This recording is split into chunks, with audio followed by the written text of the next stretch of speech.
मागच्या काही दिवसांपासून मी व्हिडिओ कोणताही टाकला तरी त्याच्या खाली काही कॉमन कमेंट्स येत आहेत. ते म्हणजे इराण इस्रायल वॉरमुळे अमेरिकेमध्ये काय सिच्युएशन आहे, तिथे काय प्रॉब्लेम्स होत आहेत. तर इथे फार असा खूप जास्त अफेक्ट नाही झालाय, पण काही गोष्टी इथेही बदलल्या आहेत.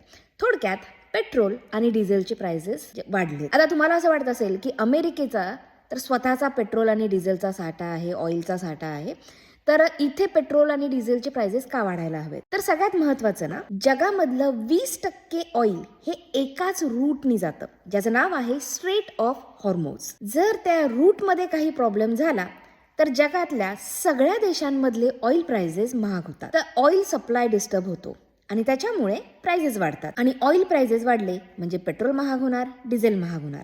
आता पेट्रोल डिझेलचे प्राइसेस वाढले म्हणजे बाकीच्या गोष्टी पण महाग होतात. अल्टिमेटली ग्रोसरीज आणि इतर गोष्टी या सगळ्यांवरतीच त्याचा अफेक्ट होतो आणि सगळ्यांच्या प्राइसेस वर जातात. सध्याच्या मोमेंटला डिझेलचे प्राइसेस $4 पर गॅलन गेलेत, which is pretty high since 2023. शॉर्टमध्ये जर हा वॉर कंटिन्यू चालू राहिला तर अमेरिकेमध्ये सुद्धा पेट्रोल आणि डिझेलचे प्राइसेस वर जाणार आहेत आणि जर सिच्युएशन कंट्रोलमध्ये आली तर थोडेफार प्राइसेस स्टेबल होऊ शकतात. तर थोडक्यात काय, जरी अमेरिका स्वतः ऑइल प्रोड्यूस करतं तरीही इथे सुद्धा वॉरचा अफेक्ट होतोय.